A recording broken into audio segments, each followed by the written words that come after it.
কোন কোন উপদেষ্টা তারা বলার চেষ্টা করছেন যে শেখ হাসিনাকে তারা বিচারের মুখোমুখি না করে তারা নির্বাচন দিতে পারবেন না। যেমন ফরহাদ মজহার, তার স্ত্রী ফরিদা আক্তার, তিনি কিন্তু একজন উপদেষ্টার দায়িত্বে আছেন এবং তিনি স্পষ্ট করেই বলেছেন যে হাসিনার বিচারের আগে কোনো নির্বাচন এদেশে হবে না।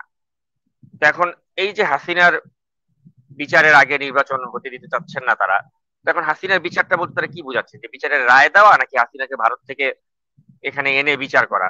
এটা স্পষ্ট তারা করেননি। এখন এই দিকে যদি তারা হাঁটেন তাহলে তো এটা একটা অনেক সময় সাপেক্ষ ব্যাপার। এখন প্রশ্ন দেখা দিয়েছে যে আসলে এমন একটা সিচুয়েশন করা হয়েছে যে তারেক রহমান তিনি এখনো বিএনপি ভারপ্রাপ্ত চেয়ারম্যান, তিনি দেশে আসতে পারেননি। তেমত অবস্থায় প্রশ্ন জেগেছে যে আসলেই কি মানে কে তাহলে দেশে দ্রুত আসতে পারবে, মানে তারেক রহমান আসবেন নাকি তার আগে তারা শেখ হাসিনাকে আনবেন, বিচারের মুখোমুখি করবেন? মানে এই বিষয়গুলো কিন্তু অস্পষ্ট। এখন এই অস্পষ্টতার কারণেই কিন্তু মনে প্রশ্ন জাগছে মানুষের মনে, যে আসলে কি তাহলে নির্বাচনটা কি বিলম্বিত করার জন্য কি এসব করা হচ্ছে, বা উপদেষ্টারা এসব বলছেন? আপনার কাছে কি মনে হয় আসলে যে এখানে তারেক রহমানের দেশে আসাটা অথবা হাসিনাকে এনে বিচার করাটা, এই যে কথাবার্তাগুলো চলছে এর মাঝে কোনটা আর্লিয়ার ঘটবে, আর ঘটলে কেনই বা ঘটবে এবং কিভাবে ঘটবে, এই বিষয়গুলো নিয়ে আপনার কোনো প্রেডিকশন থাকলে আপনি করতে পারেন। ধন্যবাদ নাজমুস সাকিব। খুব জটিল একটি প্রশ্ন, মানে জটিল না, মানে এমন একটি প্রশ্ন মাঝে মাঝে এটা অনেক সময় হাস্যরসের উদ্রেক হতে পারে। আমি এটা একটা গল্প জানি, কিন্তু গল্প বলবো না, এখন অনেক সময় নিয়েছি। হাসিনা ভার্সেস তারেক রহমান নিয়ে আসছে এখন মাত্র, ধরেন কি আগে আসবে, মানে আপনার প্রশ্ন যদি হয় যে হাসিনা চলে আসবে আগে, শেখ হাসিনা, নাকি তারেক রহমান চলে আসবে দেশে আগে, তার মানে দুজন মানুষের একটা মিল যদি আপনি বের করেন, সেটি হচ্ছে দুজনই কিন্তু দুজনই রাষ্ট্রপ্রধানের সন্তান। মানে শেখ হাসিনার বাবাও রাষ্ট্রপতি ছিল, তারেক রহমানের বাবাও রাষ্ট্রপতি ছিল। তার মানে এখন আলটিমেটলি আমরা অনেক সময় দীর্ঘদিন ধরে তারেক রহমানের সাথে সজীবদের জয়ের কম্পেয়ার করার চেষ্টা করেছে। আসলে আলটিমেটলি তারেক রহমানের সাথে শেখ হাসিনারই কিন্তু প্রতিযোগিতা মেইনলি। কেন বলতে চাচ্ছি, দুজনই যেহেতু সন্তান, আর জয় তো হচ্ছে তার নাতি। অর্থাৎ এখানে একটা একটা জায়গায় আমি ধরেন, যদিও শেখ হাসিনা কেউ বলছিল একবার, আমি সোশ্যাল মিডিয়াতে দেখছিলাম, এই আমাকে কেউ ম্যাডাম ডাকবা না, আমাকে খালা ডাকো প্রয়োজন বোধে। আমি খুবই মজা পাচ্ছিলাম যে তাকে, সে এখনো সোশ্যাল মিডিয়াতে আসে, কথা বলে এবং স্বপ্ন দেখে। এত অপরাধ, অন্যায়, গুম, খুন, দেশটাকে লুট করে নিয়ে যাওয়ার পরও কিন্তু বিন্দু মাত্র তার মনের মধ্যে কষ্ট অনুভূতি তার নাই। যে কারণে এখন দুটি বিষয় আপনি দেখেন, তারেক রহমান তো দেশ ছেড়েছেন উনি আজকে 17 বছর আগে, এবং তারেক রহমানকেও দেশ ছাড়ানোর আগে জোর করে একটা মুচলেখা নেওয়া হয়েছিল, মানে লেখা হয়েছিল যে আর রাজনীতি করতে পারবে না, সেটাও নিয়েছে সেনাবাহিনী। হাসিনাও দেশ ছেড়েছে জনগণের চাপে, জনগণের বিদ্রোহে, মৃত্যুর ভয়ে দেশ ছেড়ে পালিয়েছে, তাকেও সেনাবাহিনীর কাছে লিখেছে যে সে রিজাইন করছে, পদত্যাগ করছে। দুটি চিঠি কিন্তু জনগণ দেখে নাই, দুটি চিঠি জনগণ দেখে নাই। মানে আমি কয়েকটা পজিটিভ মিলের দিক দিয়ে যাচ্ছি আর কি। তাহলে এই দুইজন দুটি বৃহৎ রাজনৈতিক দল নেতৃত্ব দেয় এখন এই মুহূর্তে। এই দুটি বৃহৎ রাজনৈতিক দল নেতৃত্ব দেয়, সবই মেনে নিলাম, এবং দুইজনই লিখিতভাবে বক্তৃতা দেয়া আছে, জাতি দেখে নাই। এখন দুইজনেরই ফিরে আসার ব্যাপারে কারা কারা কথা বলে। ধরেন জনাব তারেক রহমান দেশে ফিরবে, রাজনীতি করবে, যেহেতু তার সেই পরিস্থিতি সৃষ্টি হয়েছে, এবং দীর্ঘ কষ্ট, পরিশ্রম, নির্যাতন, নিপীড়ন সবকিছু সহ্য করে, নীরবে সহ্য করে, যার বক্তব্য পর্যন্ত ব্যান করা হয়েছিল, কোন মিডিয়াতে তার বক্তব্য প্রচার করা নিষিদ্ধ ছিল, তার সেই নিষিদ্ধ বক্তব্য উপেক্ষা করে মানুষ তার কথা শুনেছে, দীর্ঘদিন তার রাজনীতির দীক্ষা নিয়েছে, এবং তার রাজনীতি মানুষ ধারণ করে, লালন করে। পক্ষান্তরে শেখ হাসিনা এই জাতিকে একটা লুটেরাদের একটা কর্মী বাহিনী তৈরি করেছে সারা দেশ জুড়ে। সে তার পরিবার যেভাবে লুট করেছে, ঠিক তদ্রুপভাবে তার পরিবারের পাশাপাশি তার রাজনৈতিক দলের প্রত্যেকে যাতে লুট করতে পারে, সেই লুটের বন্দোবস্ত সে করেছে। তারপরেও, এত লুট করার পরেও আপনি বলছেন কে আগে ফেরত আসবে, কি হতেই পারে তার কিছু সমর্থক, যারা অন্ধ সমর্থক, কিংবা যারা ধরেন বিবেক, আবেগ, যাদের কিচ্ছু আর মানে অবশিষ্ট নাই, তারা চাইতেই পারে, তারা চাইতেই পারে যে হ্যাঁ, শেখ হাসিনা ফিরে আসুক, কারণ তারা তাদের লুটের ভাগ বাটোয়ারা কিংবা আবার নতুন করে লুটের রাজত্ব করা যায় কিনা। আচ্ছা, শেখ হাসিনা যখন দেশ ছাড়ে, আচ্ছা শেখ হাসিনা দেশ ছাড়ার আগ মুহূর্ত, শেখ হাসিনা কিন্তু এই দেশ ছাড়া অনেকবার, মানে ১/১১ সরকারের সময়ও দেশ ছাড়া। আমার মনে আছে প্রত্যেকবারেই তার কিন্তু অভিভাবক ছিল ভারতে।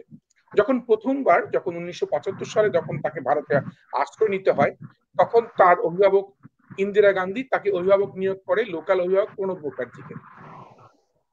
মুখার্জিকে লোকাল অভিভাবক হিসেবে তাকে নিয়োগ দেয়। প্রণব মুখার্জি প্রায় ৭৫ থেকে ৮১ সাল পর্যন্ত তারা তত্ত্বাবধান করে। এখন এখন আপনি জানেন যে মোদির তত্ত্বাবধান, কিন্তু তার লোকাল অভিভাবক হচ্ছে অজিত দোভাল।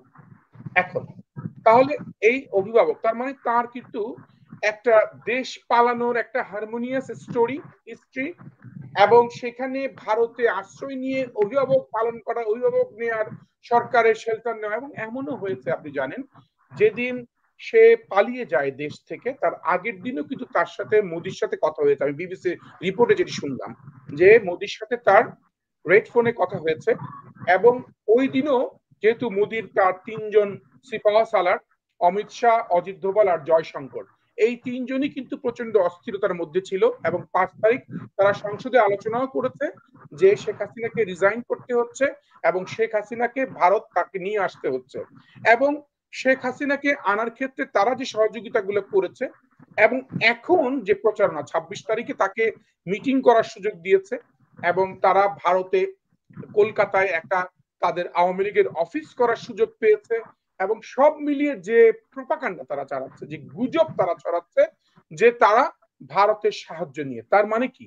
তার মানে হচ্ছে একটি দলের তার নিজস্ব সক্ষমতার বাইরে সে পরনির্ভরশীলতা, একটি পরগাছা একটি অবস্থান নিয়ে তারা সারা জীবনই একটা ট্রাম্প কার্ড খেলতে চায়, জাতির সাথে একটা প্রতারণা করতে চায়, এবং জাতির সাথে প্রতারণা করে তারা রাজনীতি একটা বহাল রাখতে চায়, একটা স্ট্যান্ডবাজি রাজনীতি বহাল রাখতে চায়। তাহলে সেই জায়গায় আপনাকে কোন জায়গাটাকে আপনাকে আঘাত করতে হবে?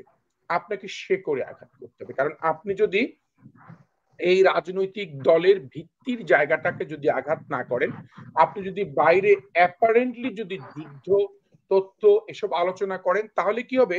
তাদের তাদের কোন কোন জায়গায় ভিত্তির জায়গা? ধরেন ভিত্তির জায়গা ভারত। কেন? ভারত কিন্তু ৫ তারিখও সকালে জানে না যে শেখ হাসিনার মতন একজন প্রধানমন্ত্রী দেশ ছেড়ে পালাতে পারে। ভারত ৫ তারিখ সকালেও বিশ্বাস করতে পারে না যে শেখ হাসিনাকে জনগণের কাছে সারেন্ডার হতে হবে। কেন? কারণ ভারত ভাবে যে শেখ হাসিনার মতো শক্তিশালী, শেখ হাসিনার মতো এত পাওয়ারফুল পলিটিক্যাল লিডার এবং মাঠে শক্ত অবস্থান আর কারণ, এটা ভারত জানে। তার মানে ভারতকে ওই জায়গাটা আপনাকে এখনো ভাঙতে হবে। আপনার সাথে ভারতের সম্পর্কের দরকার নাই, আপনার সাথে ভারতের প্রেম দরকার নাই, কিংবা আপনার সাথে ভারতের সাথে কোনো প্রকারই ভালোবাসা সৃষ্টি করে আপনার জীবন চালানোর প্রয়োজন নাই, দেশ চালানোর প্রয়োজন নাই। কিন্তু ভারত যে সম্ভাবনাটাকে দেখে, সেই সম্ভাবনাটাকে সম্পূর্ণভাবে রোধ করে দিতে হবে। ভারতকে বুঝাতে হবে, দেখো তুমি যাকে ভাবছো আওয়ামী লীগ সবচেয়ে শক্তিশালী দল, কিন্তু আওয়ামী লীগের একজন লোক হাসিনার নামে মিছিল করার একটা লোক আর অবশিষ্ট নাই। কারণ যারা আছে সবগুলো এত লুটপাট করেছে, এত অন্যায় অত্যাচার করেছে, যাদের কোনো সোশ্যাল ক্যাপিটাল নাই, যাদের কোনো সামাজিক ভিত্তি নাই। তাহলে এই সামাজিক ভিত্তিহীন মানুষের দলের সাথে ভারতের সম্পর্ক তাহলে অটোমেটিক তারা আস্তে আস্তে কমে যাবে। কারণ ভারতের জোর তারা দেখায়, তো তারা এখনো কিন্তু ভারতের জোরটাই কিন্তু মানুষের ভয়ের কারণ সৃষ্টি করে। তারা ভাবে যে জনগণ, সাধারণ জনগণ হয়তো ভারতকে ভয় পায়, এবং ভারতকে যেহেতু ভয় পায়, অতএব ভারতকে এই ভয়ের জোজোটা, এই বাঘের ভয়টা যদি আমরা দেখাতে পারি, তাহলে জনগণ কোনো না কোনো ভাবে ভয়ের কাতারে চলে আসবে। ভয়ের কাতারে আসলে কি হবে? তখন তারা তাদের এই গেইনটা নিতে পারবে। এটা হলো একটা জায়গায়। আরেকটা জায়গায় যেখানে শেকড়ে আঘাত করতে হবে, তারা যে অনৈতিক কাজগুলো করেছে এবং তারা যে ভিতগুলা গ্রামে গঞ্জে বিভিন্ন জায়গায় তাদের অনৈতিক ভিতগুলা, সেটা মানুষের সামনে চোখে ধরিয়ে দিতে হবে। এই চোখে ধরিয়ে দেওয়ার জন্যই কিন্তু আমরা কাজ করছি। আমরা এখনো কিন্তু কেউ কাজ করি না। আমরা বরঞ্চ প্রচার করি যে হ্যাঁ, ভারতের সর্বদলীয় জোট, তারা একত্রে সিদ্ধান্ত নিয়েছে, তারা সিদ্ধান্ত নিয়ে তারা বলেছে যে 1 মাসের মধ্যেই আরেকটি নতুন সরকার আসবে। আওয়ামী লীগ কি চায়? আওয়ামী লীগ দুটি জিনিস চায়। আওয়ামী লীগ কিন্তু আপনাকে বুঝতে হবে, আওয়ামী লীগের চাওয়ার জায়গাটাও বুঝতে হবে। আওয়ামী লীগ কিন্তু এখন চায় না সরকার গঠন করতে। আওয়ামী লীগ চায় স্পেস। স্পেসটা কি? যাতে তারা বলতে পারে যে ভাই আমাদের একটা রাজনৈতিক দল হিসেবে নির্বাচন করার অধিকার দাও। এইটা যদি কোথাও বুঝাতে পারে, এটা বোঝানোর জন্য কি করবে? যেমন ধরেন এখন যারা যারা বিএনপির বিরুদ্ধে ষড়যন্ত্র করার চেষ্টা করছে কিংবা একটা বড় বৃহৎ দলের বিরুদ্ধে করার চেষ্টা করছে, তারা ধরেন হয়তো বলছে না ঠিক আছে আমরা একটা সময় ডক্টর ইউনূসের বিরুদ্ধে তারা সবাই দাঁড়িয়ে গেল। দাঁড়িয়ে কি বলবে? তারা বলবে তত্ত্বাবধায়ক সরকারের অধীনে নির্বাচন চাই। এটা আমি আগে থেকে বলছি, কিন্তু তারা কোন কোন জায়গায় তারা হাত দিবে। ঠিক আছে আমরা এই সরকারের অধীনে নির্বাচন চাই না, মানে সর্বশেষ তাদের কার্ড। তখন হাসিনার দোসররাও কিন্তু একই জায়গায় হাত দিবে এবং ফলে দেখা যাচ্ছে হাসিনার দোসরদের সাথে তাদের চাওয়া মিলে যাবে এবং তারা হাসিনার দোসরদেরকে নিয়ে কাজ করবে। ঠিক আছে নির্বাচন হবে, তত্ত্বাবধায়ক সরকারের অধীনে নির্বাচন হবে। এই ধরনের একটি আলোচনা তারা কিন্তু একটা ফিল্ড তৈরি করছে, মাঠে নিয়ে আসবে একটা সময়। নিয়ে আসার কারণে তারা ভাববে যে এটাই শেষ কার্ড, আমাদেরকে এখন তত্ত্বাবধায়ক সরকারের খেলা নিয়ে আমরা খেলতে হবে। আমরা যেমন তারা যেমন গোপালগঞ্জের খেলা দেখিয়েছে মানুষকে, গোপালগঞ্জ থেকে ট্রেন গোপালগঞ্জ থেকে গোলাপগঞ্জ পর্যন্ত তারা নিয়ে যাচ্ছে এবং এইভাবে পরিধি বাড়াতে বাড়াতে তারা 26শে জুলাইয়ের বৈঠকটাকে আরো বেশি বড় বৈঠকে পরিণত করার চেষ্টা করছে, হাসিনার বৈঠকটাকে। এবং আলটিমেটলি তারা বোঝানোর চেষ্টা করে যে হাসিনা এই যে আপনি আলোচনাটা নিয়ে আসলেন, এই আলোচনাটাই তারা তুলে ধরতে চায় মানুষের সামনে। এমনও বলতে শুনেছি যে তারেক রহমানের আগেই হাসিনা দেশে ঢুকবে, যেটি সম্পূর্ণ একটি হাস্যকর, যেটি অবিশ্বাস্য এবং যেটি হাসিনা নিজেও বিশ্বাস করে না এবং নিজেও কল্পনায় ভাবে না যে না আমি এত সকাল বা এত দ্রুত আমি দেশে গিয়ে ফাঁসির কাছে আমি দাঁড়াতে চাইবো না, কারণ আমি চাই না যে আমাকে যাওয়ার সাথে সাথে ফাঁসি দিয়ে দেবে। হাসিনা নিজেও চাইবে না, কিন্তু এই যে কিছু লোকজন মানে ঘোলা পানিতে মাছ শিকার করার চেষ্টা করছে, তাদেরই কিন্তু একটি পরিকল্পনা যে আমরা হাসিনার কথাটি মাঠে নিয়ে আসি, কে আগে চলে আসবে। এবং আমার আপনার প্রশ্নের সাথে আমার উত্তরটা হচ্ছে খুব স্পষ্ট যে হাসিনা তো আসবে না, এটা নিশ্চিত ভাবেই বলতে পারি।